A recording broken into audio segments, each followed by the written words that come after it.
What's up, everybody? Welcome to The Stack. I'm Alex. I'm Justin. I'm Pete. And on The Stack, we talk about a bunch of books that have come out this week. And this is a big week with a lot of fun books coming out. So let's kick it off because it's summer, baby. Sun's out. Is it?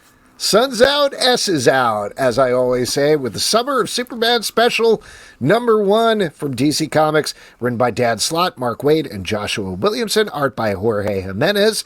You can probably figure this out from the title, but there is a Superman movie coming out later this summer, so DC is all in on the Man of Steel and his family. I see. And this is kicking it off, giving us...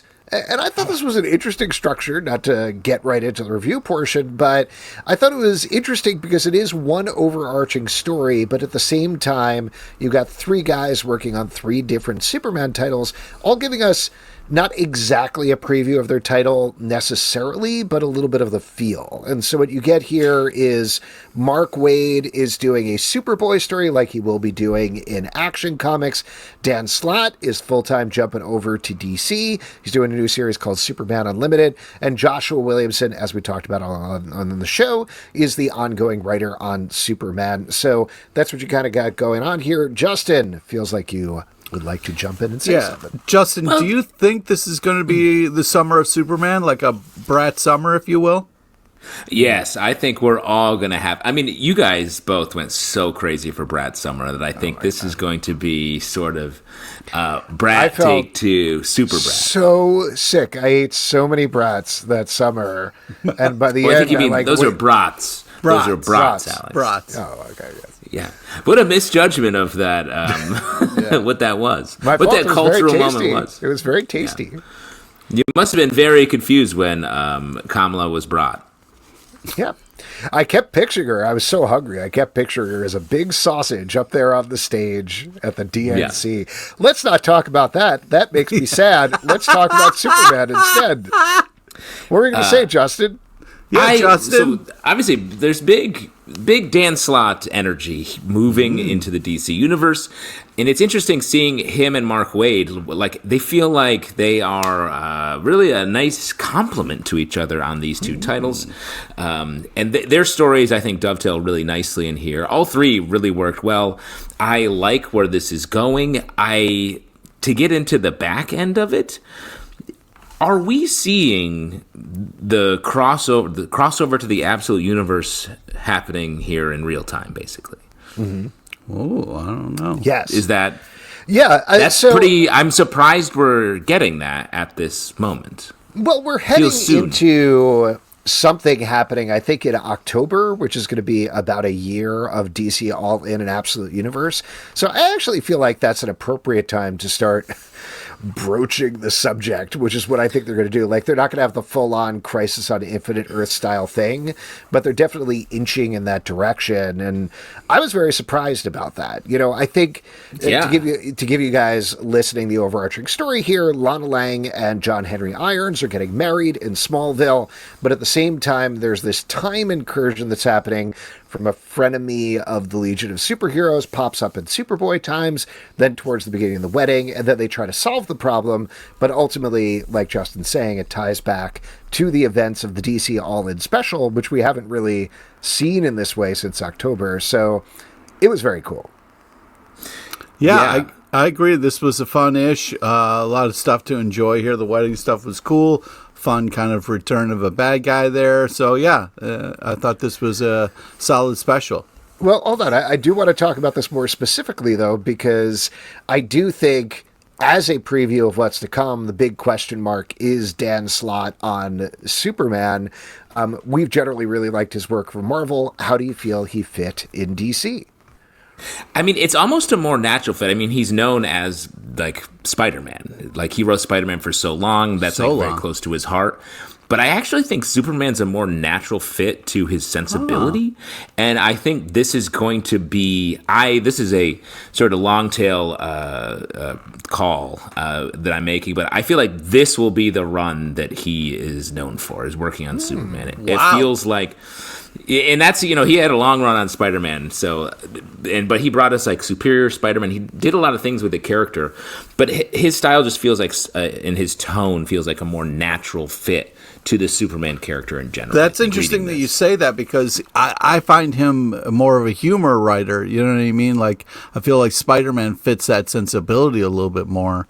And I'm wondering, if his writing, if he had to kind of like fight that at all. But so far, so good. I mean, it'll be interesting to see what big swings he takes or when he really kind of puts his stamp on. But yeah, so far, I mean, the most compliment I could give it was I wasn't like, oh, this is clearly Slott or whatever. I felt like it really felt like a Superman comic. So, well, in response to that, I would say I think over the course of his Spider-Man run, he moved away from the humor a lot. I mean, sure, there were still quips and stuff, but it became so much more about the heart of the character and less about him being funny. So I think that's where he has been going for a long time. So the journey makes sense to go here. I really liked the Mark Waid into Dan Slott's story with Lana Lang. I loved the idea that he saw his future and that changed the way his crush went in the past. Like, what a cool little moment to highlight in the Superman story. It's an interesting idea, right? Because it's like, there's, it's this thing of like, do you want to know your future? If you could know one thing, what would you change? But it's interesting that, like, if he liked her, just because his future was somebody else doesn't mean that this time can't be spent with Lana a little bit. Enjoy that before he gets married. So, again, for anybody who hasn't read the book, Superboy gets sucked through time. He's about to tell Lana that he likes her. Yeah. And then he gets sucked through time and sees in his future he's married and with Lois, and he's like, oh God, no, that could never happen. Get me out of here. There's also spell's the wrong word, but there's something on him that I think Brainiac from the Legion put on him so that he wouldn't remember the future, so he wouldn't cause any paradoxes. So he doesn't remember this happening, but his upsetness about it felt very natural to me. Like, when you're that age, you're like, no, this is the love of my life. Nothing else can change that. And anything else you would hear would be devastating. Absolutely. Well, and let me say, it's a testament to how it works in the comic that I was like, oh, this makes good sense here. I like the way the story unfolded. Then I was like, but in real life, if someone was like, hey, you're going to marry this person someday, I'm like, what am I going to sit here and wait? Yeah, exactly. That's what I'm saying. Like, have some fun now with Lana. She likes you too. Yeah, you want to see a Superman go on like an erotic journey throughout his That's not what I'm saying. I'm just saying. You want a real, like, sex quest. I was trying to back Superman. You up, Justin, and you quickly turned on me. You fell into my backing me up trap. Gotcha. It's now you're roasted. Summer of Sexer, man, if you know what I mean. And I think you do. Do you think Superman's ever like Lois Lane, Lana Lang? This is too convenient. This is easy. Do you think he's ever like Fish in a barrel. Lana Lang, Lois Lane, Lex Luthor? Oh. Yeah, that's could happen. They can finally settle it for good. It's interesting, and we can move on after this, but it's interesting that you're not mentioning the Joshua Williamson story, which I thought was the best one in here, and really doubled down for me on, I know you said Dan Slott has the potential to be an all-timer, and I agree, but like my big takeaway here is Joshua Williamson is writing one of the all-time great Superman runs right now. Like the amount of confidence that was in those pages, just the pace, the care that was given to each of the particular moments, hit perfectly.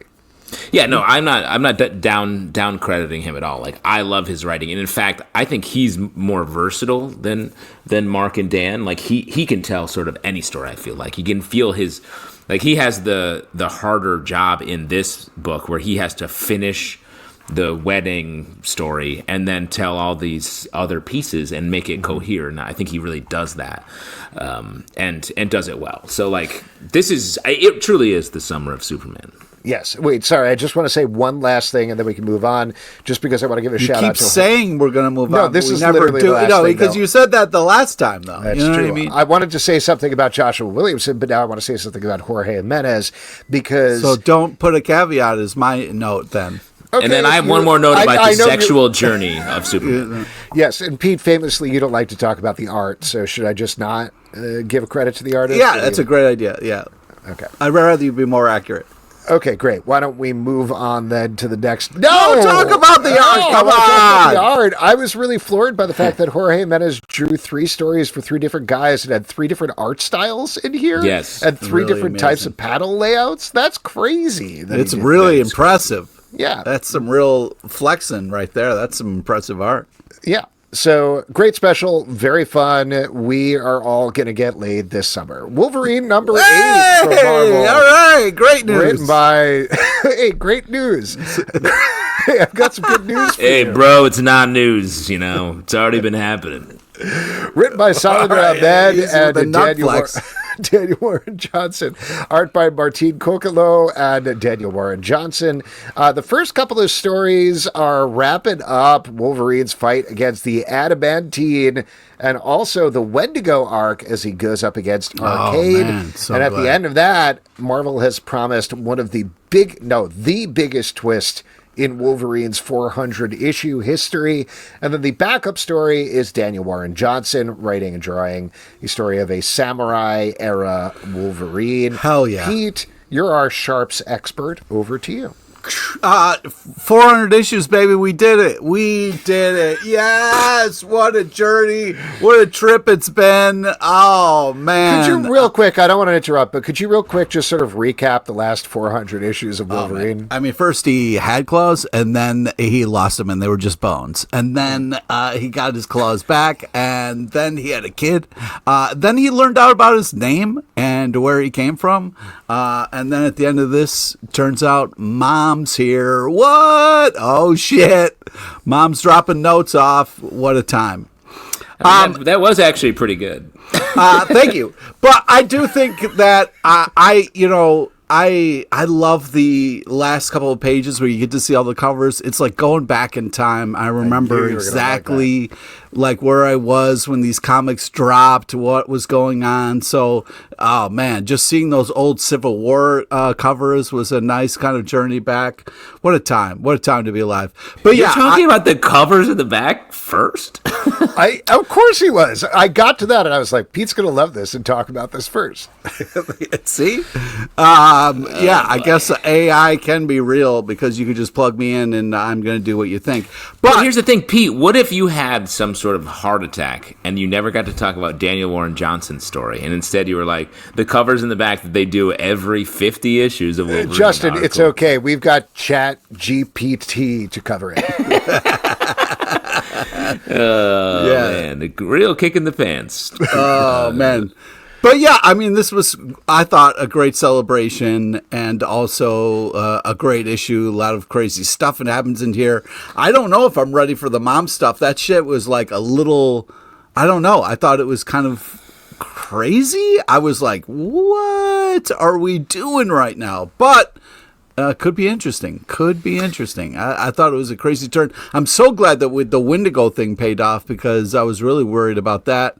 So I felt like that had a great ending. So I felt like that journey was really nice.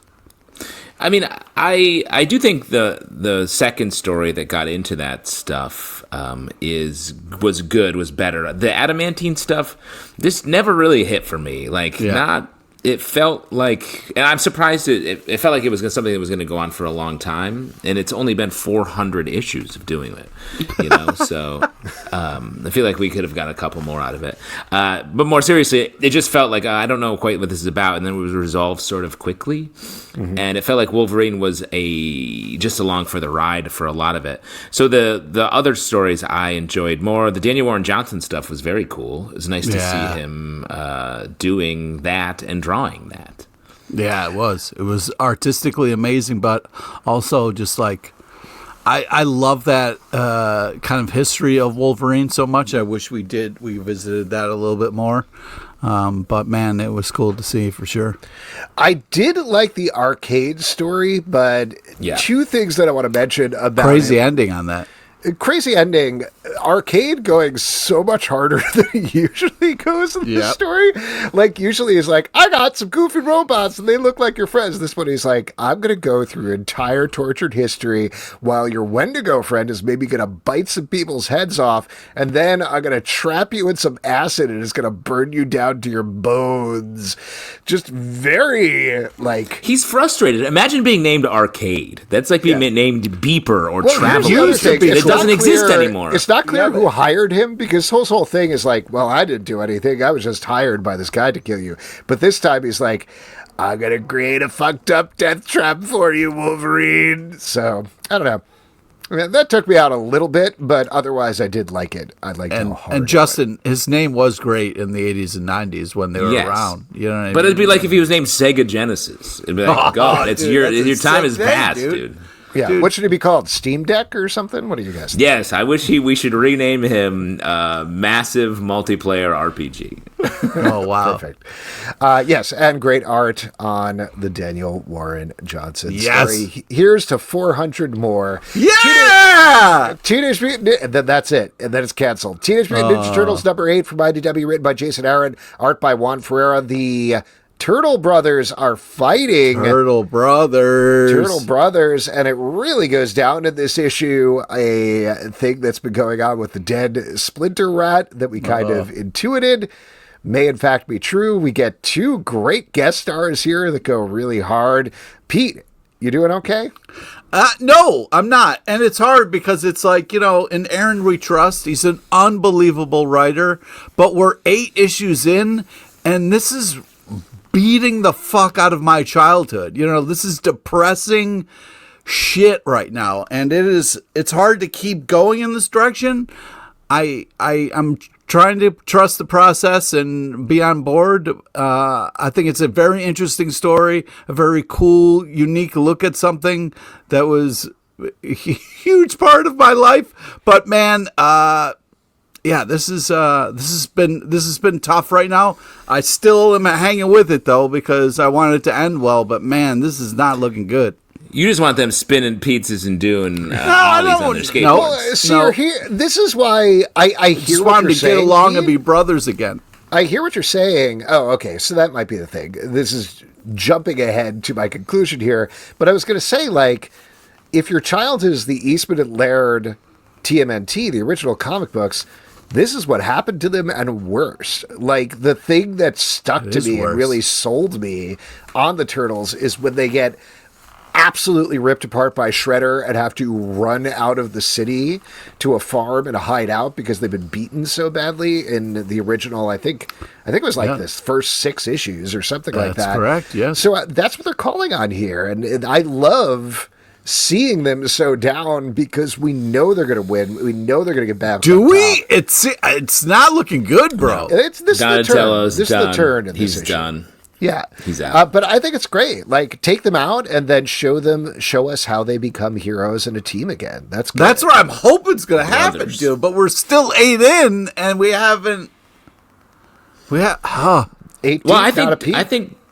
I think not only do they have to come together as brothers, but they need to get Donnie on some like really intense like like bulking. nutrition diet. He's deprived of some real shakes. He's not eating, man. It's he's not sleeping well. This is he's not doing machines, that's for sure. And that's what I miss about him the most. You're an asshole, man. I will say I do like this, and it's funny, Pete. You're like, oh, they're not brothers. I'm like, half of what they talk about in this is like, we got to be brothers again. So like, it's on their minds. They're not. Yeah, they're with just you. Doing a shitty job though. It's like they've identified the problem, and they need to come together to work. They're working on it, and like, it's funny to me. Like, this is a Leo perspective issue. He's doing sort of a bad job at leading because he's just being mad all the time. Yeah. And I think he's starting to realize that, and he's hearing Dead Splinter, so great news. What's funny to me in this is Raph and Michelangelo are just being so shitty to each other the whole time. They're off panel a lot, just like slapping each other in their little turtle faces, I guess. Yeah. Brother stuff, you know what I mean? Doing brother stuff. The Donatello stuff, like, is like major trauma style storytelling. Like he's been through something, he's trying to replicate the trauma over the course of the issue, and I will say I don't know how they're going to get him back on track, because it's pretty clear that they haven't been able to reach him even a little bit. So I agree, there's trouble in Turtletown. But we got to see Rocksteady and Bebop, and that was next. Great. Come on, dude, that was awesome seeing them. Yeah, good stuff. Good amazing comic art. Moving on to Batman, Superman, World's Finest, number 38 from DC Comics, written by Mark Waid, art by Clayton Henry. This is the kickoff of the first crossover of the DC All-In era. We are yesterday, and it kicks off in interesting fashion. I thought we were going to get more of a pickup of the cliffhanger from Justice League Unlimited, where it was revealed that it seems like there was a time-traveling Legion of Doom thing is going on here. But instead, this is a story about Gorilla Grodd, once again trying to take over Gorilla City. I will admit I had a little cognitive dissonance with the new history of the DCU, where they were like, Gorilla City, what's that? And I was like, you guys have been there so many... Oh, okay, you haven't done it yet in this... Okay, all right, that's fine. Well, it was... I agree with you. That was strange. Like, when Flash... They're asking Flash, he's like, sorry, I've been here before, but I didn't tell you about it because it's a secret from you guys. And I was like, what? Everyone knows about Gorilla Grodd, and they don't, I guess. But I will say, like, I liked this story structure, and I like the idea that we're going to see all of these villains plucked out of different situations into this time-traveling Legion of Doom as the villains for this upcoming Justice League is really cool. I thought this was a really great issue. I loved all of the action, loved the twists and turns. I just felt like this was just such a fun read, and really well done. I thought this was a blast. Yeah, Mark Waid is just a really solid writer with a complete command of the DC universe. He can bring in a bunch of different Justice League characters at will and make them all work together. It's... I don't know. It's like having a really good games master or something like that, where he's like, "Oh, and here comes the Flash in this." Like Batman, a really good arcade. Yeah, like a really good Steam Deck, if you will. Well, a Steam Deck. What I like about this, especially, is that Mark Waid has such a command of the history behind these characters. So this feels like a classic story written in the modern times. Like all of this stuff felt like they took an old comic, rewrote it so it was better, and then brought in new art. And that's nice. Yep, good stuff. Superior Avengers, number 1 from Marvel, written by Steve Foxe, art by Luca Maresca with Kyle Hotz. To tie into One World Under Doom. And the idea here, to get into spoilers, because the issue is very much built around who is this team, who are they, how did they get here, is Dr. Doom's son has built a time machine to pluck people out of timelines where Doom was successful to put together their own Avengers team to show, hey, isn't it great that Doom took over the world? There's obviously a little more going on here, but we're getting new riffs on villains like Dr. Octopus, Onslaught, Ghost, Killmonger, a couple of other folks, and like I said, they've got a secret of their own hiding in the background. The whole thing, even though it's called Superior Avengers, feels very beholden. Yes, exactly. Very beholden to classic Thunderbolts, which isn't necessarily a bad thing, but what did you guys think about this issue? Pete? I thought this was a ton of fun, and it sounds like something Doom's son would do. So, I thought this was really great. And maybe a couple of characters on here would be on my Thunderbolts team. You know what I mean? But man, this is your personal. Hold on, just real quick. Your personal Thunderbolts, like you're sending them out into the world. No, I'm just saying if we did a draft, you're the Amanda Waller style person. Interesting. If we did some sort of Thunderbolts draft, though, this is not a Thunderbolts team, so you would not be allowed to use any of these. Well, some of them, if they were on the Thunderbolts, would be available to be drafted. So yes, if they were on the Thunderbolts, which they are not. But go ahead. Yeah, I'm just saying if they were. If they were. Well, for sure. If Pizza was on the Thunderbolts, I could draft Pizza to my Thunderbolts team. Yeah, well, I don't know if Pizza would be a good member of a Thunderbolts team. I'm just saying I could if it would, but it isn't. I mean, if we were drafting a Teenage Mutant Ninja Turtles team, I think Pizza would be number 1 or 2 for me. Pizza number 1, Dead Rat number 2. Oh, man, too soon, bro. Too soon. But the Pizza's Dead Rat. Dead rat. I think that this is a ton of fun, very well executed. Cool to kind of see this evil team work together in this way. I thought this did a great job. Not cool how Doom does Hulk, but other than that, this is a blast. Oh yeah, Amadeus Cho gets murked and Yo, absolutely destroyed. Not cool, dude. Not cool. I liked that. I mean, I gotta say, I really liked this, just conceptually. Like, to break down the issue a little bit, we have Doom's son is sort of like a fail son, putting to this team together, doing a rush job. They come back, they do the missions that Doom wants, but they're secretly fighting against Doom. Right? They are need to because they're all from the future where Doom has ruined everything. So they're here to actually change their past. And that's a great just like inside out on the whole like Dark Avengers, Thunderbolts, any of that stuff. Now like they do the trick twice here, and that's really I didn't see it coming. I thought it was really smartly done. Now, you guys, as parents, got to worry about this, about your kids working secretly against you all the time. You know what I mean? That's got to be a real concern. Doom's son is not working against him, just the rest of the team is. Oh, okay. He made a mistake. Yeah, my son would never work against me. Yes. There's never been, I don't have a boy child, so like there's never been a story where a son has overthrown his father famously. Yeah, okay. So I think, Alex, you're fine. Purposely. Yeah, I'm good to go. Okay. But I will say, when your son does kill you, he will have a home here on Comic Book Club. Yeah, I will also say yesterday we watched The Force Awakens, and right after I was like, hey, just do me a favor. Do not kill me. Do not stab me through with a lightsaber. And he's like, I probably wouldn't do that. So he was like, oh, okay. He crossed things off on his list as you were saying them? Yeah, exactly. Okay. He really identifying with Adam Driver in the movie? He's like, I like it. I like his moves. Adam Driver's guy's great, right, Dad? Yeah, for sure. And you, of course, are number one Han Solo in our hearts as well. Absolutely. And my son who is 10 years old, is a huge fan of A Marriage Story, so this was a big surprise for him. Wow. I like the way he's a husband.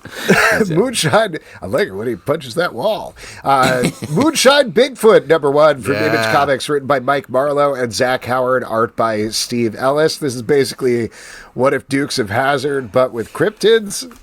I was like, this is the most Pete coded book we've covered in a long time. It's a great title. I think that's Pete on the cover of the book. It's a great title. I mean, come on, man. This is just fun. Yeah, it's Pete has those shorts, and his legs are that hairy. It's true. I do have hairy legs.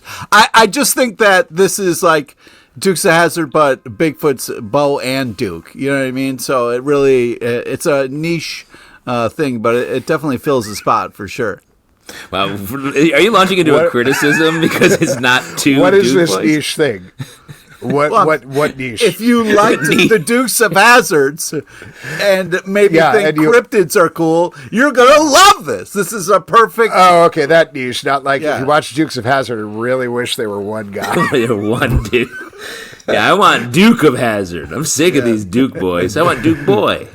This was crazy. This felt like, Dukes of Hazzard mixed with Hot Wheels, mixed with cryptids. Every page was packed. It felt very like reading a million Mad Magazine fold-ins in a row. So shout out to Steve Ellis on all the art for that. It's exactly what is advertised on the tin, and I thought it was fun. Yeah, it's very fun. We've read a lot of like racing comics over the years. It fits right into that genre as well. If you like any of those, there's a Speed Racer comic coming soon. I think this has that bones. The surprise to me was that there's like a Cobra style villain at the end of this comic. I was like, that's a genre I didn't expect in here. But we'll see how this is the kind of book that I feel like can go in any direction, and it will just fill the tank that it ends up being in. So that's exciting. Yeah. And I also thought there was a fun little backup following one of the Chupacabra cryptid. That was fun. Cool. Yeah. That was a good time. So lots going on. Good time at the old comic book shop. Next up, Absolute Flash, #2 from DC Comics, written by Jeff Lemire, art by Nick Robles. Wally West is still on the run.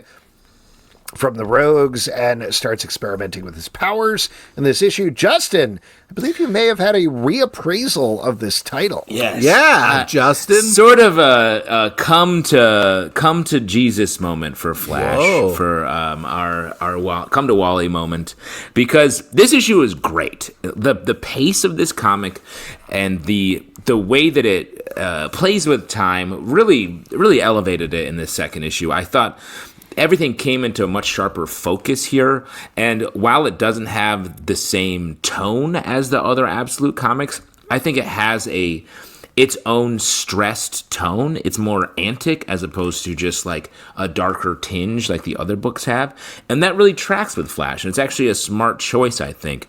And there's a great page deep in the issue where we see sort of two alternate futures for the way this Wally West character is going to go. And I thought that was really awesome. I loved the sort of man or monster take here, and it feels like that's what we're getting, because he truly is like someone whose powers are absolutely out of control, and he has no idea what to do with them.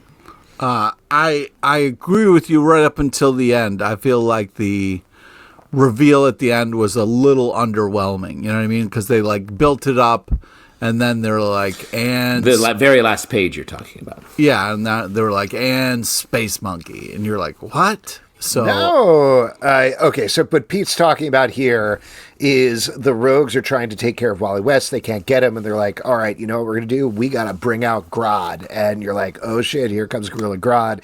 And instead, it's a sort of who is it, Meep style? Yeah, Space Monkey comes out of there going, ah. So it's a comedy beat. That's what's going on, Pete. No, well, it had a really interesting. I thought it was fun. I thought it was a nice twist. Okay, I could see why you would be like, "Oh, what a fun twist!" But I was it had like, sort of Beast "Oh Boy man, energy. it was like all this big reveal, and they kind of built it up." And I was like, "Why are we scared of a space monkey?" Well, we don't know what that space monkey's going to do. Yeah. I will say that I think the thing. Also, amazing art, and that's a fun cover there. So yes, amazing art. The thing that is making this feel a little different from the other ones is that it's very much paced for the trade so far, it feels like, versus Superman, Batman, Wonder Woman, the first three out of the gate, all felt like they were aiming for the single issue, even though they did have, obviously, these overarching arcs that are going on here. This is one that, like, I think because of the pace, because you have a character that just keeps running over the first 5 or 6 issues or whatever it is, that's going to be something that's going to really, really nicely as a trade book, and feels maybe a little lighter month to month to me. But I like it. Interesting. So. I mean, that's fair. I also want to shout out the colors are so well done in this. Like, really bright reds and oranges. So that's Adriano Lucas on the colors. Really cool. Yeah.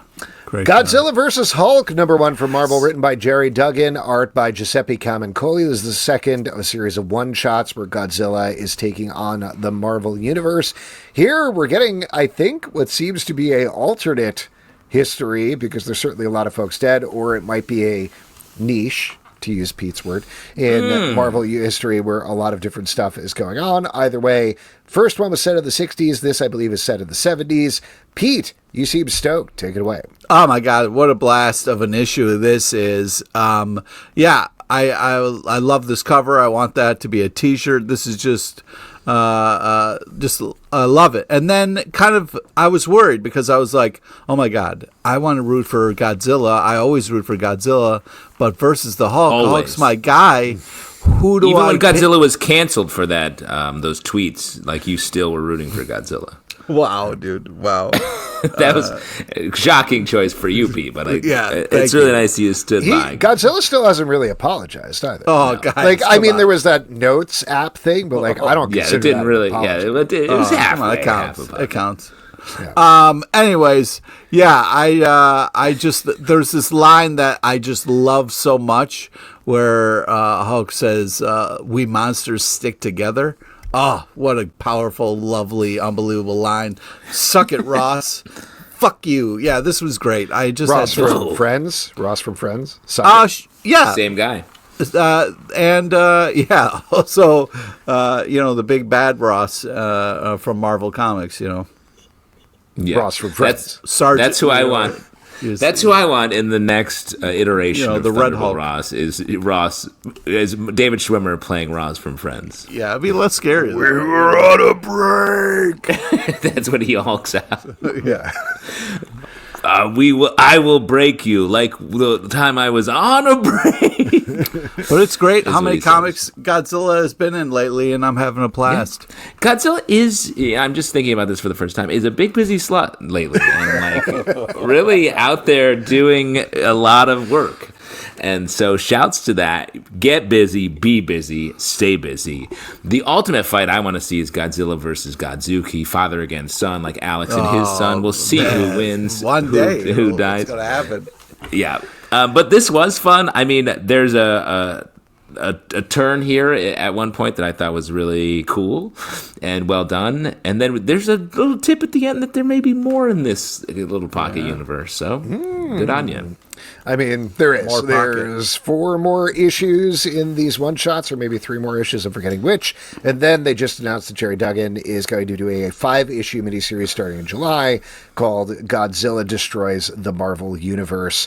The Dougs. Yeah, the Dougs. As Big we Dougs. always say. There you go.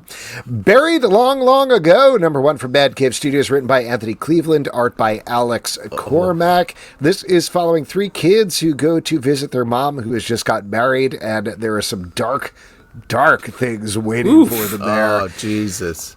I loved how this spun out because I really could not predict where the story was going to go minute to minute, and it just got darker and more upsetting as it went. Sure did. We're going to have Anthony Cleveland on our live show next week, so seems dangerous. I didn't really know anything about this going in, but now I'm very excited to talk to him about it. What do you guys think about this one?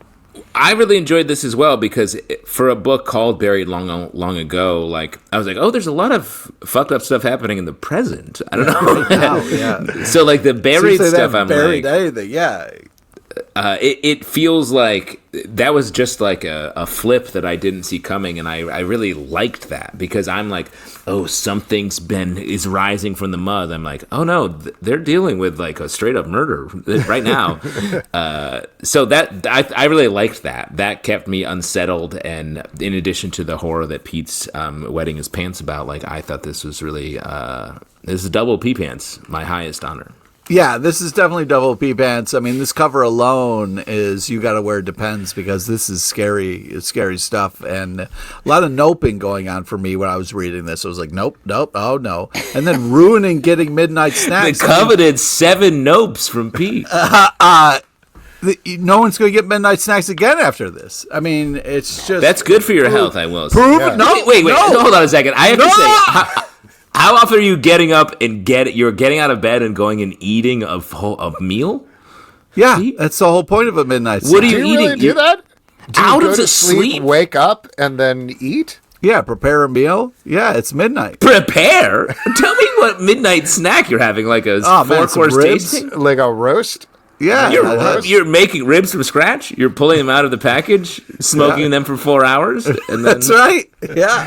It's no longer a midnight snack, Pete. That's breakfast. Well, by the time you eat, it's like 3 or 4. But man, that's called a midlife crisis. It's starting at midnight. You got to do your prep work. I've been having a lot of midlife snacks lately. Good for you, man. Have a bunch. You know what I mean? Yeah, no, it's really good. Just don't die at your fridge. You know what I mean? Like, that's the worst way to go. You know? Just getting the snack. And if you are going to die, definitely talk about the cover collage first before you get into the stuff that matters. Yeah. And be sure to pick up my new book, Don't Die at Your Fridge, Die at Your Fridge. Wow.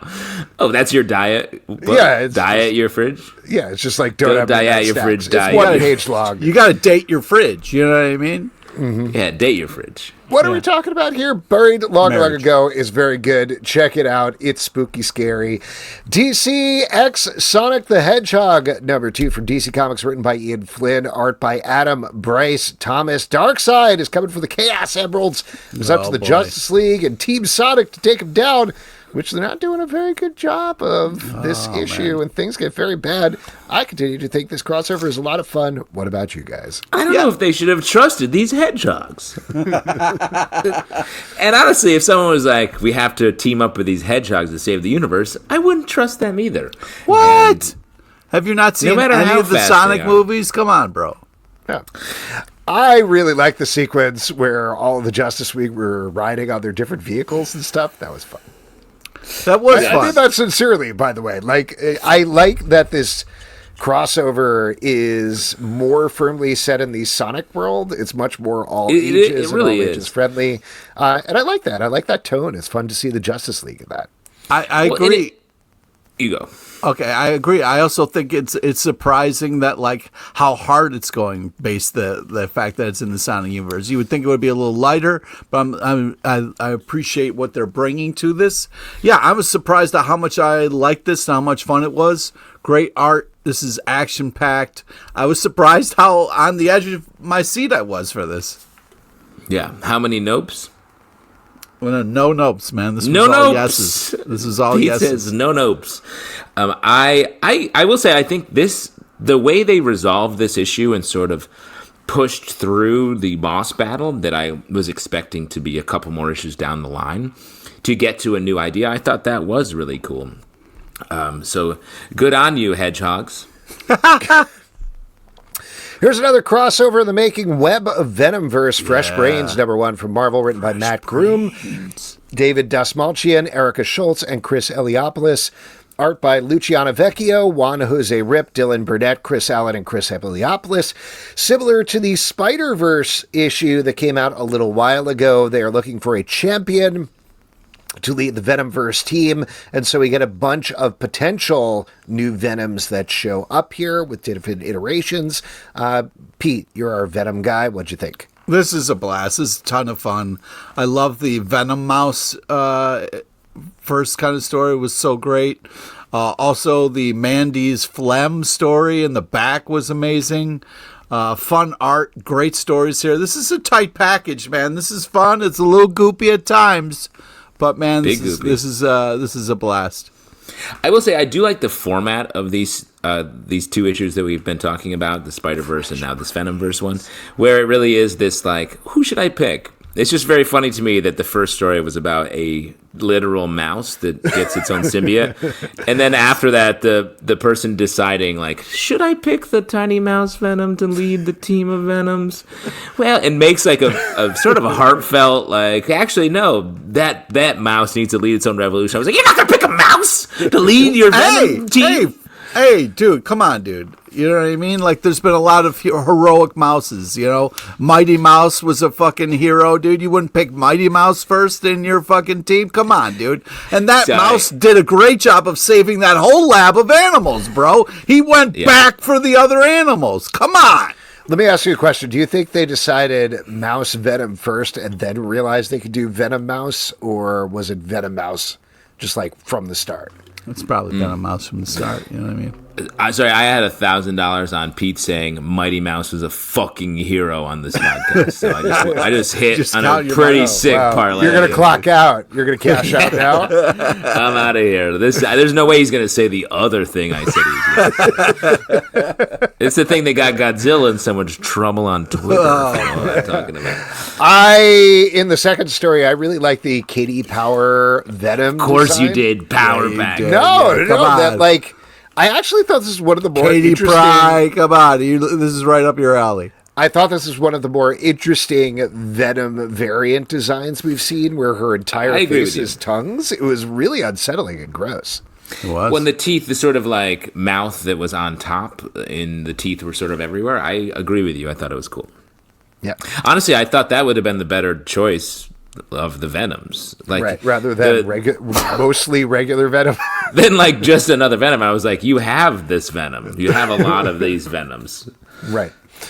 Anyway, all right, we'll follow this as this goes. Star Trek Defiant, number 26 from IDW, written by Christopher Cantwell, art by David Tinto. This is continuing the Lore War storyline, and here we're getting a bunch of stuff going on as Ben Sisko starts to build up a team to take back the universe from Lore. Meanwhile, Lore is losing a lot of control in various aspects of the universe. Particularly, he just can't control the Vulcans, who are also Borgs, among other things. I love this. I know I'm a mark for this, but this is great. Yeah, I knew it. Well, for the same reasons that we talked about with the first issue, that it's like it's Age of Apocalypse for the Star Trek universe. I don't know anything that could be more in my wheelhouse. Well, and plus it goes so hard. Like, this issue is like, Spock is like, hey, you know why we're all Borgs? Well, here's what we did to be Borgs, and now we're fucking badass. I was like, and that'll happen in a page. Borgs, look at all of us. You get the background on how the Vulcans were like, we chose to be Borgs because we figured out Borgs, and now we're Borgs, and now you're dead.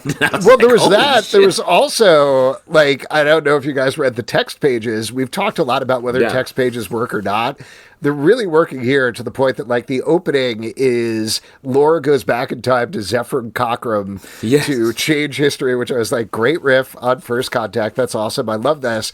But then in the text page, it's from hundreds of years later where they're talking about how Zephyr Cockrum became president and then Laura strangled him to death and drowned him. To be like, nothing's permanent, guys. That's how humans are. I was like, whoa. It goes so hard across the board. How about the Data and Cat panel just looking at each other? I love that. That was great too. They manage. It's all back to Data, and they come up with this recursive loop to get Data out of it for a little bit, and it's just a cat playing, which I thought was really well. It's fun. His cat. It's his cat. Okay, yeah, his it's famous a nice little cat. moment with the that was fun. It's like that. Spot is a major character in TNG. Like that, it's his. Like that's the smartest way to get to Data. Yeah. Point being, I like this. I think Lore War. Pete, I know this is not quite your thing. All right, why don't we move on? He seems to like it. Talk about it. Double Christopher Cantwell block, total accident here, but Challengers of the Unknown, number 5 from DC Comics, written by Christopher Cantwell, art by Sean Isaacs, and Cantwell block. Turns out this is the last issue of this book, which I was surprised by, but we are getting the Challengers finding out what exactly has happened to them in terms of being invaded by dark side energy, how that all plays out with the Justice League station. What you guys think about this? Thought the art had a nice kind of like old school style to it, which I really appreciated. And this was a solid story. Very cool. I've been loving this comic. I've enjoyed every issue. I like how much it put the Challengers at the center of the All-In universe by them being like this mysterious vessel for the dark side Omega energy. And this is a great mystery. We got to focus on each of the characters in turn. I was sad to find that this is the last issue, and I hope we get more. I thought it was also just funny how popular the Absolute line is, where throughout this issue, a lot of the characters are just saying the word absolute. Like, absolute. Buy Absolute Comics. Try Absolute if you like comics. If you think vodka is cool, you should check out Absolute Vodka. Good series. Next up, Exceptional X-Men, number 8 from Marvel, written by Evel Ewing, art by Carmen Canero. One of our new X-Men was kidnapped by Mr. Sinister last issue, and everybody else is slowly starting to put it together. I know I'm the big fan of this one on the podcast. Go off, King. Yeah. I continue to be a fan. I just think there's really good character dynamics in here.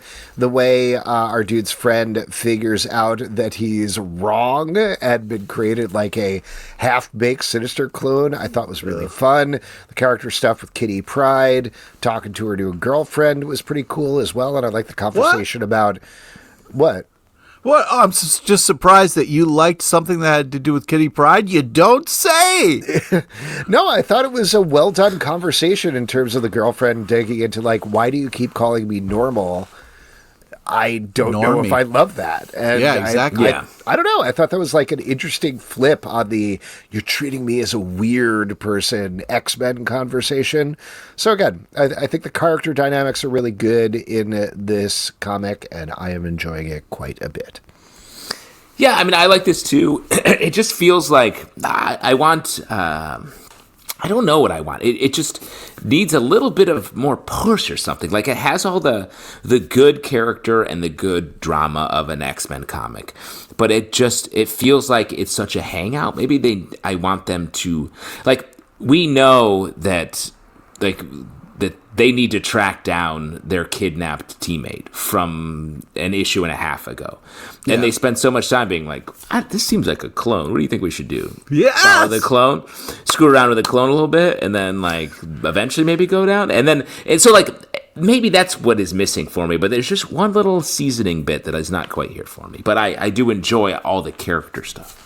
I hate to back Justin because it always blows up on me, but I do agree a little bit because there is this thing where, Mr. Sinister is so many moves ahead of our team, and they're slowly being like, well, what do you want to do? I don't know. This is clearly not working, and our friend is a pile of goo, but maybe we should look into us. And so there's this little bit where I'm just kind of like yelling at our team, being like, catch up. We're getting our asses handed to us out here. There's no way you're going to stop this going at this pace. But that being said, otherwise, like action-wise, art-wise, this is a blast. Mr. Sinister here is a classic great villain for X-Men. He is like oddly almost funny, in this kind of dark way. So it's an interesting character. I just, intense fucking cover, which was cool. Red Coat, number 11 from Ghost Machine and Image Comics, written by Jeff Johns, art by Brian Hitch. In this issue, our Red Coat is finally meeting the Northerner, who turns out to be a time traveler who is seemingly trying to change or preserve history. Not 100% clear yet, but we'll find out as things go. And he needs Simon Pure, and he's anything but, as you'll soon find out. Oh, yeah. Oh, wow. Alex. Yeah. I've been a fan of this comic. I think it's really, really good. It feels like it's, of all of the Jeff Johns books that he's been working on lately, this one, it feels like it has the most, like, clear premise to it, like, and the commitment to having our main character, Redcoat, Simon Pure, be an asshole, to the point where he takes a job doing a bad thing in this issue, like pretty directly without any sort of like hemming and hawing. He's like, oh, the price is right, I'll do it. So I love the commitment to that. I love that Jeff Johns is also like, I just sort of want to tell stories throughout America's history that have a supernatural bend to them, and is just bouncing around finding the fun areas he wants to talk about. Very cool. And the last thing I want to say is, feels like Northerner is a quantum leap situation. Ooh. Like traveling back in time to, like you said, Alex, preserve, put right or keep right what's happening. Like, that's a nice idea. Do you think he has a Swiss cheese memory, or? I can't wait to meet his Al. Nice reference. Ziggy's on the fritz. I hate to sound like a broken record, but every time I go to read this book, I'm like, all right. I don't like this You name. hate history. Mm-hmm. Well, I don't like this name. Well, you just don't like being reminded that the British lost, and you were on the British side, I believe. Yeah, nope. He's a classic Tory. Nope. But yeah. It wins me over. Why don't we raise the taxes on tea? That was you, Pete. That's you, Pete. It wins me over every time. The writing is so good, the character choices, the stuff that's happening. Every time it wins me over, and it's impressive because every time I start with my arms crossed going, no, I'm not going to enjoy this. And, you giving it a classic nope. Yeah. And a Pete nope. It turns that frown upside down. So, impressive. Artistically, it's impressive. Do you think maybe you could well. not cross your arms at the 12th issue, or do you think you will still do that? We'll find out. I mean, right. That's the beauty of it. Maybe by this time, lucky number 12, you know what I mean? Lucky number 12 is bad and you hate it? Yeah, that's what he's hoping for. Yeah, proving those notes. That's what I'm pulling for. I think we need to really make nope your catchphrase, sort of like a Dikembe Mutombo finger wag, except you're just crossing your arms and saying nope. Okay. We'll work on that as we talk about Wonder Woman number 20 from DC Comics, written by Tom King, art by Gilliam March. Now that we are kind of past the Sovereign storyline, we can move on to something new, which is a murder on Mount Olympus. So Diana calls in, of course, the greatest detective on any planet, Batman. Come on. And immediately runs afoul of the Greek gods. There's a bunch of talk about religion, and you guys seem pretty psyched, so take it away. Issue of the week. I love this. This is such a good... I've liked a lot of the work that Tom King's been doing in this Wonder Woman title. Right. But this sort of feels like the premise... This could be its own standalone comic. Like, it's such a good combo here. There's a ton of just great, lines in this comic. I think the premise of Wonder Woman calling in Batman to solve this murder mystery is really cool. So many rules established that are great. Batman dealing with a fucked up bureaucracy that can change at any time to his detriment, I think, is really great. Every character is being themselves in such a great way. It's just, every scene is interesting and great. This is one of my favorite books for sure in a while. I hate to agree with Justin again, but this is just... Start to love agreeing with me, Pete. Feel better. Hell yes to this comic. This is such a fun issue. Love me some Batman and a Wonder Woman. Maybe romance. Great art. Very enjoyable story. Twists and turns. Loved every panel. Yes, please. More of this. Always. This is glorious. Ultimate Wolverine, number 4 from Marvel, written by Chris Condon, art by Alessandro Cappuccio. After the events of the last issue where Kitty Pryde, I believe, really messed up Ultimate Wolverine's head, he's starting to remember things. We get a really fascinating structure here, where we're getting to see a fight between a wolf, one might say a Wolverine, perhaps. And could be a bear. Yeah, and a bear, juxtaposed with what is going on with Wolverine killing a bunch of people back at the Weapon X facility, or what we assume is the Weapon X facility, leading to a very surprising, very upsetting revelation at the end of the issue. I think this was the best issue of this yet. What about you guys? Oh, interesting. I definitely think a lot of these have been artistically cool. I'm a little resonant to say best issue yet because I feel like there's more great stuff to come. But just to be clear, it wasn't a Wolverine fighting a bear. You're right. Wolf. I'll wait until the last issue and then we'll revisit this conversation. Great. I love that idea. That's a smart way to do it, Cornell. Sorry, I meant the last issue, meaning the last comic ever. Yeah, that's exactly the final we're on the same page. Yeah. Right before I die, I'll be like, Ultimate Wolverine 4 was the best. I like the three of us in a dystopian wasteland, putting one last comic to print. Printing one final issue of Wolverine, 800 or whatever, and then Alex, and then really weighing in on our favorite comics, the definitive list. I don't think we're ever going to find out whether his uncle is back. Oh man, that's the last comic. There's Mary Jane should be married to Peter. Oh man, if I'm still having that argument by the time I'm dead. Why would you stop now? Is it going for so long? What is going to stop you from being mad about Well, I'm saying if they get together, then I won't have to argue about it anymore. Are you worried about the John Henry Irons Lana Lang marriage from the Superman comic we talked about earlier? No, I thought that was a great marriage. What if that gets broken up by a Mephisto-like character? No, that would suck, man. That would be really dumb. It's a dumb move. Anyways, this comic here, artistically impressive, right? We have this kind of real quick. If you're selling your marriage to the devil, what can you get? Just raw figures. Well, that's what I'm saying. Hypothetically, there isn't nothing you should be doing for it. The answer is always no. Fuck you, devil. I want this marriage. You fight for the marriage. What the fuck? I'd love to have a producer for this show. Okay. Wow. That would take a lot of stress. Maybe your wife could jump in. Yeah, exactly. I don't know. I'll see what the devil has going on. Anyways, that'd be a great monkey's paw situation. Well, Pete, let me ask you this: what if the devil proposed to you not just an undoing of the marriage? What if it was like Peter Parker and Mary Jane could be married, or the Punisher could be married to his picnic wife? Oh, wow. Yeah, I would still go on Peter Parker, MJ. Really? You want the Punisher's family to die? No. You're pulling the trigger, essentially, on the Punisher. No, but that happened. That was a thing, and it sucked, but that's what happened. What if the devil said you could have Peter and Mary Jane's marriage back, but you have to marry me? Not me, the devil, I mean. Yeah. Let me be honest, Alex. I think you are the devil in this situation. Yeah, exactly. In this scenario, you're the devil. I'm already married, at least for now, until we get a producer. Then that's all.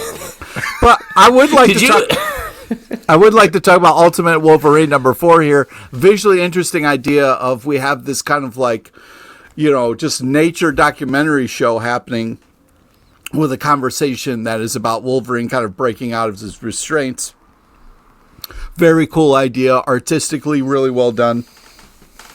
I've been super impressed with this, and the fact that he hasn't talked at all is very interesting, and I'm not missing it. So it's impressive what they've been able to pull off.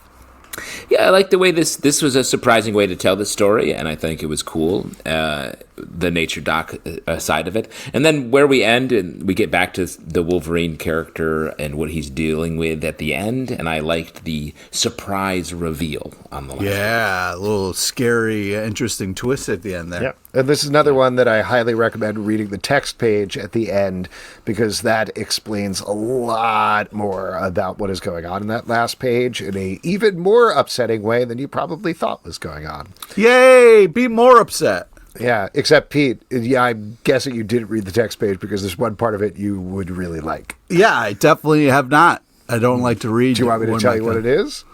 No, I can go back and read it. Okay, all right. Read it, and you're going to be very excited in a messed up way. Well, Alex the devil could tell you. Oh, yeah, come on. Tell me what it is. Sure. Okay, so the final page is they've revealed that in order to keep the Winter Soldier program going, they have 3 different checks and balances, if you will. The third one is they have Jean Grey trussed up in a makeshift Cerebro to essentially wipe his mind every time. Yes. Did you notice there was a brain over her? Yes, I did. That is Professor Xavier's brain. Oh. They killed Lollipop Head. They killed years earlier. Both Professor X and Magneto took care of them and a bunch of other mutants, but they realized that Professor X's body was preserved enough that they could take his brain out and use the brain to essentially control Jean Grey while she is completely sedated, so that they could use the powers to control the Winter Soldier, who is Logan. What the fuck? Yeah, it's pretty messed up, man. Wow, it's cool. It's crazy. It is cool. Good thinking. Is it weird that when I saw Jean Grey, I thought, oh, finally, maybe we can get Jean Grey and Wolverine together. You know? I mean, it's probably going to happen. We'll see what happens. Mothra, Queen of the Monsters, #2 from IDW, written by Sophie Campbell, art by Matt Frank and Sophie Campbell. We have 2 ladies who are traveling back in time to get Mothra because Mothra has disappeared from the world, but we get some time travel madness in terms of a time loop going on here. I know you guys were pretty happy with the first issue. How'd you feel about issue #2? I love it, man. Mothra twins activate. This is fun stuff. I love the art, specifically action. I'm a sucker for giant monsters. This was very enjoyable. I also like that, the way they talked to Mothra, and he was like fighting, and then they were like, come on, Mothra, let's go. And Mothra was like, all right, I'll drop this fight right now and roll with you guys. So pretty cool. My mom's name is Mothra. Save Mothra. Yes, we all know what we're talking about. Like the art in this, the Mothra. How do we feel about Mothra? Is great. Mothra's awesome. How dare you? What are you about to do right now, dude? I'm just curious. What is so good about Mothra? Is it the moth part? Yeah. Haven't you? Did you see the fucking art for the next issue? That's what I said. Sorry, continue that thought. What other part would it be? That's my question. That's sort of what my question is. Because we see Mothra appears a lot, usually as a Godzilla buddy. Right. And Mothra mostly just flies around and then gets like totally crashed by some other kaiju. Sure. But Mothra lives to fight another day. I'm with you there. It is interesting to have a Mothra solo title because that thought struck me while reading this. But I think that's why you hook it on two people who are friends who are dealing with some secrets of their past and time travel ridiculousness. I think there's a light arch tone here, particularly given the monster attacks and the danger that they're in, that is very fun. I'm having a good time with this so far. Even if I agree with you, I'm like, Mothra? All right. Well, and the idea that they're raising a new Mothra to be cool, maybe that's the secret, is a cool Mothra. Not the because just moths in general, like I don't go crazy for them. From an animal we have a lot of moths down here in the basement where I'm taping, and they keep eating everything. There are holes in all of our clothes. So, wow, terrible. You must hate moths. Looking forward to crashing on that couch. Don't bring your famous wool sweater collection, Pete. Man, I'm gonna be naked by the time I wake up. Yeah, it won't be the balls. That's just what the devil wants. The new gods, number 5. Pete's sex summer. Pete's sexual journey summer. Softcore Pete. The New Gods, number 5 from DC Comics, written by Reb V, art by Evan Cagle and Andrew McLean. As usual, a lot of stuff going down in this issue as we are finding out about Light Ray and the Black Racer. Did I get the names right? Yes. And their relationship, as well as the potential destiny of this new god on Earth and a new enemy who is taking down New Genesis. So everything keeps ramping up in a big way every issue of this book, and it's pretty impressive. Also, artistically, it's impressive. We kind of change. We get kind of two artists in here. It starts off with the headlopper art, which I was losing my mind over. It was so cool to kind of see that in this world, and then change over to a really detailed, kind of different style. But I thought worked really well for the story, which I was surprised about. A lot of times when you change art in the middle of a story, it can pull you out of it. But I thought it was used really well here and was really impressive. Both art styles so well done. I thought this was a blast of a story. I was just really impressed and thought this was badass, man. Yeah, this comic's excellent. There is a lot going on. Sure. In the main story. But we got some moments here. I like pinning this on the Light Ray story, and the Light Ray versus the Black Ray story I thought was really smart. And, it is like the new gods losing their spot, basically, from these even newer, more darker tinged gods. And that's fun. I feel like we've seen so much of Miracle Man just having the fabled child that needs to be the future of whatever situation he's in.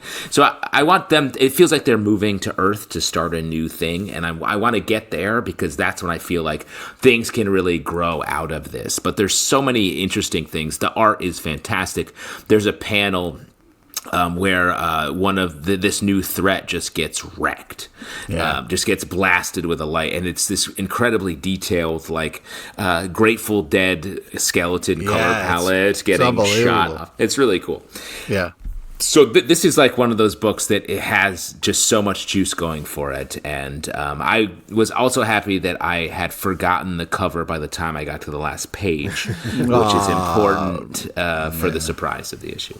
Yeah, I get that. That's nice when that happens, you know what I mean? Daredevil, Unleash Hell, Red Band number 4 from Marvel, written by Erica Schultz, art by Valentina Pinti and Jose Luis Soares. In this issue, Elektra is in hell dealing with a demonic version of herself. Meanwhile, Ghost Rider is trying to save her from the two muses, and there's more twists and turns from there. Fist Pump and Pete, talk about this book. This is a really cool issue here. I love the art, love the action. Also, it's, a little late for Muse 2 to be questioning her life choices. It's classic scenario. You get to hell and now you're questioning things. You know what I mean? Like, come on. But great use of Ghost Rider in this. Absolutely just really some badass stuff. I am having such a blast with this. Erica Schultz is killing it on this book. So cool to see Elektra Daredevil going through all of this stuff, and her kind of like inner monologue as she's fighting her evil self is so great. JT Sizzle loves when you get inside their heads and get to kind of hear what's going on. So yeah, I'm having such a blast with this, and it's so cool. Yeah, and also very timely with the TV show going on right now and having Muse in there. So cool. I can't believe the timing worked out. What are the odds of that? What are the odds? This Erica Schultz just comes at her narrative structure for her comics in just a different way, and it feels like much more intuitive. It feels like it comes out of the character a lot more rather than just a superstructure that is laid on. And so like each issue feels a little bit fresher and a little bit more surprising than some other comics. The way that Elektra is fighting evil hell versions of all these characters reminded me a lot of, was it Infinity War, where all of the Marvel Universe characters had to fight like an evil version of themselves? Maybe. Back in the day. Anybody? Maybe. Here? Do you guys read comics? Yeah, I do, really, but no. it's like, let me dust off The follow-up, because there was Infinity Gauntlet, Infinity War, and Yeah. Infinity Crusade. Right. Can we revisit this when the last comic comes out? Because I'll really be able to like read all of them. Wow, what if this stack is the last? What if that's it? What if? Have you thought about that? Yeah. What if the? You ever thought about what if? You ever thought about the idea of what if? Were you like, what if? Like, you don't know? Would you, like, if Marvel released a comic book called "What If This Was the Last Comic Book You Ever Read"? Wow. Would you pick it up? What if you're going to die reading comics just like you've always wanted? You know what I mean? It's probably full of razor blades. Or something. What if we? You think you're gonna die from reading comics? Probably. Are you gonna die reading a comic or die from reading a comic? Probably both, right? Both, yeah. Yeah. Really interesting. Like it poisoned, like a poison. If it's true, comics poison your brain. Yeah. No, From like all the ink on my fingers. No, I think it was so all the good. You newsprint. kind of have a heart attack or something. You know what I mean? Like Because it was so good. Yeah. Like you're so happy. You're Yeah, a classic finally, good heart Peter attack. Parker, Mary Jane are finally Yeah, like if I paid like an excellent comic book writing and art team to create a comic on my own dime of Peter and Mary Jane getting back together, and you read it and died, could I be convicted of murder? This is a hypothetical question. Because that's like, I'm just doing it, I'm just creating What do you art. think the jury would say to you? You know what I mean? Because if they played this tape, you would be fucked, bro. Oh, this tape will be deleted very soon. I'm cutting this. This is getting cut. I'm going to talk to the editor. Good luck. I think that's an open and shut case. I'm off. People will be like, I'll be celebrated. The 12 jurors will pick me up as the potential convicted man and walk me out of the courtroom. Like, Speaking of which, if the devil is listening to this, I know I already said the thing about the producer, but I'd also be cool with just like an editor. Like, not, it could be an editor, producer, a combo type thing. a predator. Oh, predator. Yeah. I A don't producer know. editor. Yeah, producer predator. Yeah, there you That's go. a predator. Yeah. Yeah, like a sexual predator. Is that Oh, no, dude. Come on. Like, man. wait, do you mean a sexual producer and sexual editor? Because that's what I'm hiring that for Pete this summer. I'm gonna produce and edit Pete's sexual summer. And I'll tell you what, it's gonna need a lot of editing. Because it goes on too long at different points. Depends on who you ask. Yeah. Mine And is some of it, honestly, some of it's a little short. Some of it's a little short. It needs a little like, Nope. Let's build out the story here. Let's cut can we in a get couple. reshoots? Can we do reshoots? Yeah, we need some B-roll here. B-roll Nothing of short Pete about having it. sex. Nothing short about it. By the way, for anybody who doesn't know any of these industry terms, when we're talking about B-roll of Pete having sex, he's covered in bees. That's what it means. Yeah. He likes the moths when he's in my basement. He likes bees anywhere else. That's nice, but the B&B roll stands for butthole. But anyway, let's move on to this comic. Mine is a long and gruesome grave. Nope. Mine is a long, lonesome grave. Pete, trying to move on, can't read. Trying to move on to this story, but can't read words. He can't read. No wonder he doesn't read text pages. That's right. Mine is a long, lonesome grave, number 3 from Odie Press, written by Justin Jordan, art by Man House. We are following a dude who's been cursed by, he thinks, a gang leader who is a grandma and is killing his way up the chain to find her. But there's a big twist that happens at the end here that I thought was very well done. I'm digging this revenge series, and I thought the art was really interesting here. I think this is a different artist than the first 2 issues, right? Or am I 100% wrong about that? I don't Tell know. you what, you guys talk, I'll check. All right, great. That works out well. Yeah, this was a crazy cover. This had a lot of nopes for me. This is gross as hell. The 6 nopes. Yeah, this was at least 6. And the last page reveal had 7 on itself because the grandma was scary as fuck, and that's a lot of nopes. Yeah, you like your grandmas to be alive and kicking. And badass, yeah, not dead and creepy. You know what I mean? Yeah, from an attractiveness point of view. Well, no, I hear you, Pete. I don't know why you're making it weird. I'm not making it weird. I'm following up on a long-standing thing that we've discussed multiple times on and off mic. But I enjoy this comic as well. Very moody, dark art by the same artist? Different artist. It was Chris Sheehan on the first 2 issues. Oh, and now yeah, it's the Mon She. House. So, Mon House. Yeah. On the art. And Whose house is it? Mon House. This twist at the end, curious how much...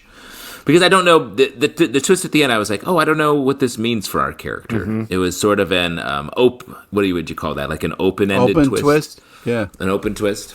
Yeah, we'll see what happens. Zatanna, number 3 from DC Comics by Jamal Campbell. Zatanna is trapped in a noir 1920s, 1930s style film land filled with characters we know, like Bruce Wayne and Clayface, among others, while she has a mystical sword stuck through her middle. I can't be good. Not good. I'm really liking the series, and I also really liked how much this reminded me of the Clayface One Bad Day one-shot. Yeah. I think one of my favorite one-shots ever, maybe. Yeah. Definitely shades of that, but I really like how this is spinning out. It's very fun.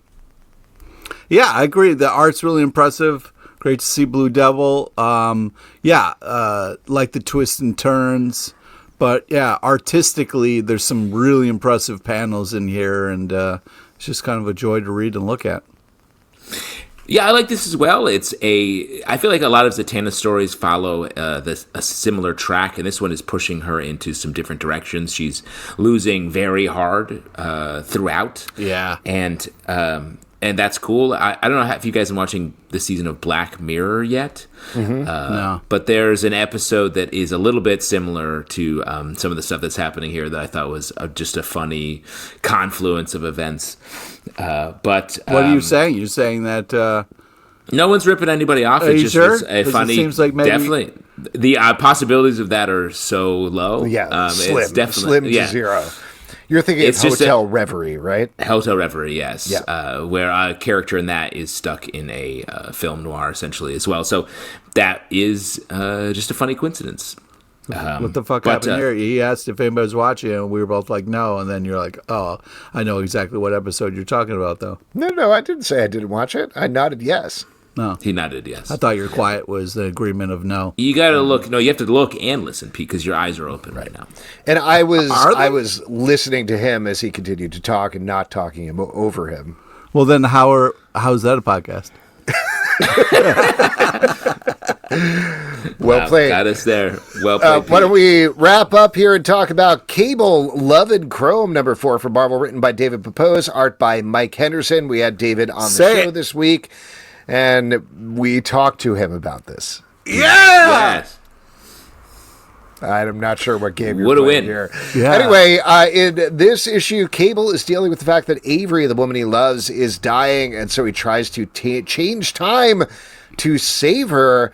But by the end, maybe causes exactly the thing that he was trying to stop in the first place. I thought this issue was great, the best one so far. I love the twists and turns, the time travel. Awesome stuff. Yeah, I feel like Pepos was a little cagey with the details on this. We were really putting the screws to him in the interview about giving us more information about this, and he was dodging us. He was giving us the old kind of like, oh yeah, well, I've been working really hard on it, and really love Cable, and I was like, all right, but I guess we'll keep reading to find out what happens.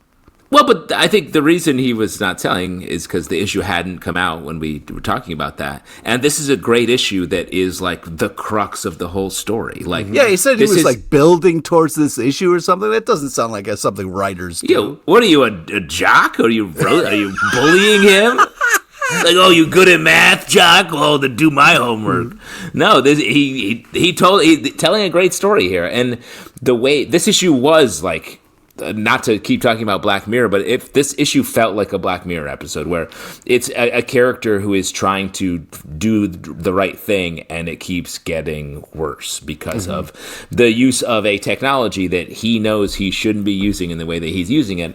And that's great. Like, you can tell we're right there with Cable. We know why he's doing what he's doing, and we want him to be happy. But each time he does the time slides, we know that it is eventually and also, the wrong choice. Without saying what the reveal is, I distinctly remember, I think it was the first issue, maybe it was the second, where we had a conversation on the podcast like, who is this cicada character? What does he want? Why is he after him? And we were like, I don't know. I think it's just a generic time traveler thing. Nope. You find out exactly who Cicada is, why Cicada wants to kill him. And I thought that reveal was great. Very well done. Agree. Yeah, I mean, it's one of those things where it's great action, great art.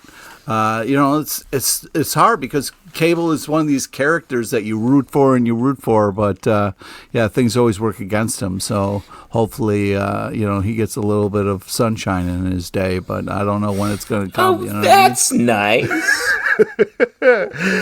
Oh, Cable, I hope you get a little sunshine in your day. If you steal his sunshine. Anyway, that is it for the stack. If you'd like to support this podcast and all the podcasts we do, patreon.com/comicbookclub. Also, we do a live show every Tuesday night at 7 p.m. to Facebook and YouTube. Come hang out.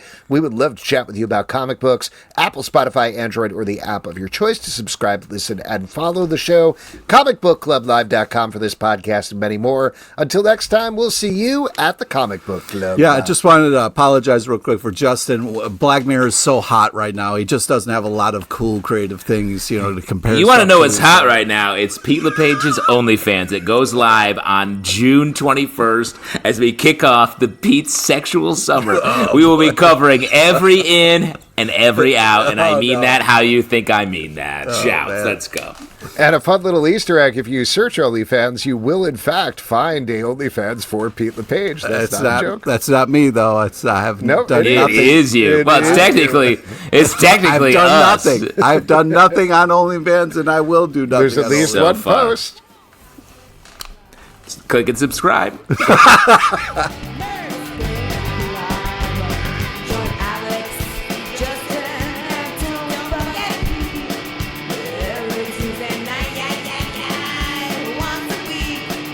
Blow your